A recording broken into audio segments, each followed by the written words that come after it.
So Mike Babcock was decided to walk away, not let go, but he decided to resign from the Columbus Blue Jackets. Not sure what a blue jacket is. I think it's some sort of fly or something, but apparently that's the name of the team because it's the NHL. If Mike Babcock is an NFL head coach, he's your coach of the year. I think he's considered one of the greatest of all time for what he does. And I think he's considered very, very light for the world of football. In the world of NHL, no, no, no, you can't do that, Mike. That's wrong. And Mike is out as an NHL head coach. He's not in the NFL. And I have a quandary with this because I hear this go to pipeline and I kind of roll my eyes and I tell myself, yeah, not surprised. I'm surprised he got the job from the first place. I thought he might last a year, 2 years. Didn't even make it to one NHL game. I have very mixed feelings about this one. What was your reaction to Mike Babcock being let go, and what's your gut on this one? I at first blush, when I first heard about this, I thought, I don't really understand what the big deal is. You ask somebody, can I see some pictures on your phone? They say yes or no. They're probably going to say yes because you're the coach. Is it that big of a deal? I don't know. Then I actually sat and talked about this with my wife. And when I told my wife, I said, yeah, he asked for pictures on, she just kind of looked at me like, why would he do that? And I said, well, he wants to know what kind of guy you are and everything else. And she's like, that's none of his business. And I said, that's true. It is really none of his business. But on the other hand, somebody, there's a lot of ways you could look at this, and we're not going to know what unless Babcock comes out and talks about it. But don't see that happening.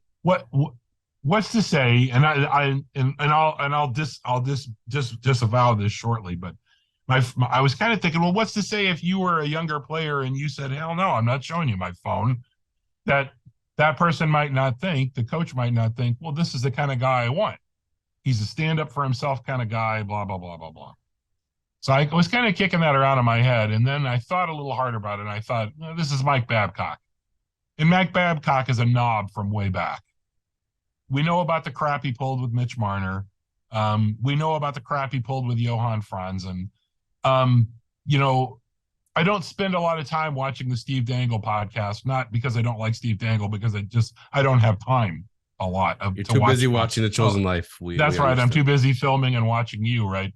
But I will say that, I have watched a couple of the episodes over the last weekend, and it made me think, Adam Wilde said, and this is kind of what I was thinking too, go into any other situation and say that, Jonathan, I'm coming in to get a job with your realtor.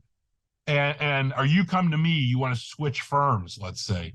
And the first thing I ask you is, hey, let me see your phone, and start scrolling through your phone. That's weird. That's really weird, right? It's none of your business, right? If you want to ask me, and so we now know, supposedly, that Babcock had done this in the past. He had done it with players with the Leafs, and it was more of a, I want to know about your family and things like that. Then, you know what? Ask me about my family then, right? And if I want to show you pictures, or if you ask me, can I see a picture of your family? But, this whole thing is, the flip side of it for me originally was, if you have something on your phone that you don't want the coach to see, that means maybe the coach doesn't want you on his team. If you got something weird on your phone, or you're into some weird crap, maybe the coach says, this is not a guy I want to depend on, right? But I don't think it was that. I think it was more that it was an agency issue. And when the Blue Jackets released the statement and said, and here's Boone Jenner saying, look, I didn't think there was anything wrong with it. Well, we don't know the dynamics of what actually happened, but what we do know is Mike Babcock really isn't in a position to shove Boone Jenner around, because Boone Jenner has a long-term contract and he's captain of the team. What happened when some kid who's just coming up from the AHL comes in and says the same thing? It's a different power dynamic. And that's the kind of crap that Babcock has been pulling his entire career. And it's the kind of stuff that realistically when they hired him, I know a lot of people went, Babcock? Like, really? He isn't even that good of a coach. He hasn't really been successful since they handed him basically the keys to a Ferrari in Detroit, right? He hasn't done much else since then, except be an obnoxious jerk to his own players, some of his own players, right? So am I surprised he left? I'm not surprised he quit. I didn't think there was any way that he could coach the team after this. Like, how in the hell can you be in charge after this, right? But I also can't believe they hired him in the first place. And you watch that press conference now from when they hired him, and you think they didn't know this was going to happen, but they knew who he was. And they said, oh, we vetted him, we talked to people and whatever else. Really? You talked to people? You didn't know that he's a jerk, that he seems like a psychopath, and he's the only coach. Can you think of another coach that so many people come out publicly and say, I hate that guy, he ruined my career or whatever else? I mean, take him and John Tortorella, right? I like Tortorella. Tortorella can be a jerk. He's an old school guy and whatever else, and people are like, oh, you can't be old school anymore. Well, Tortorella was old school, and he did fine. The difference was Mike Keenan. Yeah, well, Mike Keenan, we'll get to Keenan. With Tortorella, though, the difference was he was a jerk, but he was a jerk to your face, and when it was over with, it was done. He wasn't yelling at you to play mind games with you. He was yelling at you because he was pissed off, right? And then it was over with. And you talk to guys, and they say, what was Frankie Corrado that played here under Babcock? And Babcock buried him for no good reason. Corrado's a pretty good player, right?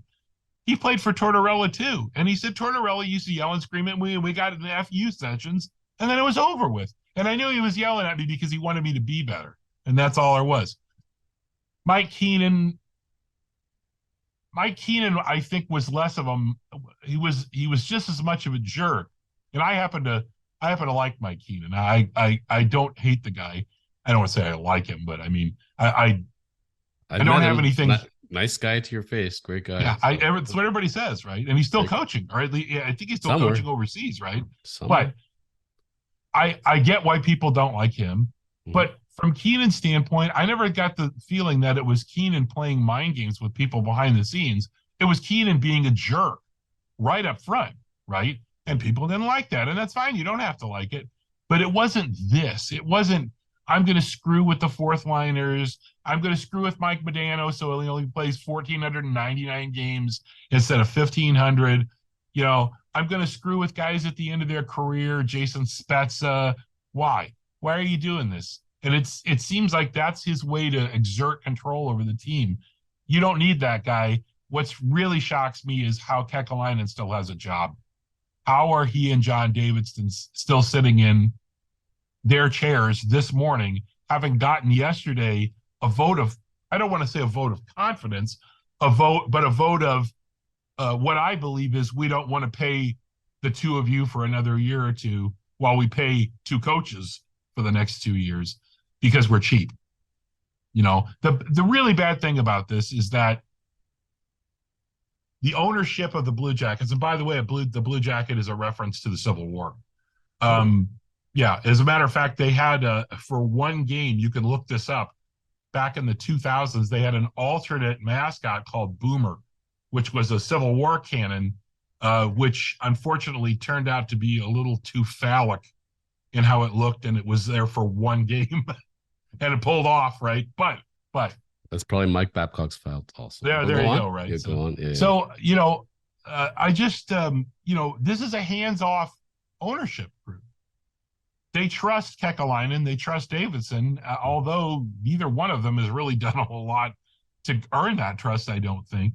And they said, I'm sure there were meetings, do you really think Babcock's the guy? Yeah, we're never going to get to hire a guy like Babcock. Maybe he has some problems, but we can handle it. And now this. Now you have to deal with all of the crap that comes with this. I don't think the ownership could have handled it any differently. But for them to put out that the press release, the first one that just had Babcock and Boone Jenner and didn't have Kekalainen or Davidson's name on it anywhere. It was almost like they were trying to distance themselves, and they threw Boone Jenner under the bus. Boone Jenner doesn't know what's going on. They just asked him, "What do you think?" I don't have any problem with that. Why would I? Maybe I showed him a picture, and we don't know what happened in the meeting, right? But for gosh sakes, and poor like Johnny Gaudreau, who happened to be at the media thing out in, I think it was in Calgary or something like that. He gets bombarded with all these questions. What the hell is he going to say? And he's another guy with a big contract, right? So I'm not surprised that he stepped down. I am surprised they ever hired him in the first place. And I'm surprised that Kekalainen, aside from economics, Kekalainen and Davidson, neither one of them should have a job right now either. So I see this a little differently, maybe not totally differently, but a little differently. For the amount of issues about Mike Babcock and how he's seen as a jerk and everything else, I'm just going to take it for the devil's advocate side. I'm not saying I'm advocating for Mike Babcock. I'm not his lawyer or anything like that. I'm a real estate corporate lawyer. Got nothing to do with this kind of messiness. But you look at his pedigree, the Leafs signed him to the biggest contract an NHL coach ever received at the time. They said to themselves, this is a guy that won in the Olympics, won a Stanley Cup, went to Stanley Cup final, very highly considered. This is our guy. And the Leafs, for amount of what they are in Shanahan, and Clan, they have some intelligence. They put together a nice team, and they thought they were getting the best NHL coach at the time. And this is what ended up being his downfall, with all the stuff. And what I was going to say was, if this was 1970, 1980, 1990, even 2000, we're not talking about this stuff. My problem with the NHL is a reflection of society and that it is weak. Not saying that Mike Babcock is right in this, but what I am saying is they wanted him out before he even started. They were going to take anything possible to get this going. Now, I dare venture that some of those conversations, if we sat there, and I bet you we've had these conversations with people, whether it be new employees, old employees, friends, you talk about people, you get to know them on a personal level. Oh, you have a dog. Oh, you have a husband, you have a wife, you have children, you just became a grandfather. Great. Oh, do you want to see some pictures? Or, hey, can I see some pictures? How many of us go to our phones to show with pride? Oh, we got a new car. I got a new watch. Everybody loves doing that. And we're very big into Instagram and TikTok. So that's how we express ourselves, by showing our lives on social media, which is right or wrong, depending on how you consider it. So Babcock's trying to know people, and the initial interviews came out as, he's really digging in more than any coach ever has. He really wants to get to know you as a person, wants to bond as a family, ask all sorts of questions about my family, ask for pictures. Without having been there, without judging, it's one thing. Oh, you just got married? Oh, do you have pictures from the wedding? And the guy pulling it up on the phone and showing, hey, you want to airplay that for a second? Let's see it on the big screen, that big wedding. People love showing off the wedding pictures versus, hey, give me your phone, put your thumbprint. I need to scroll through your pictures now.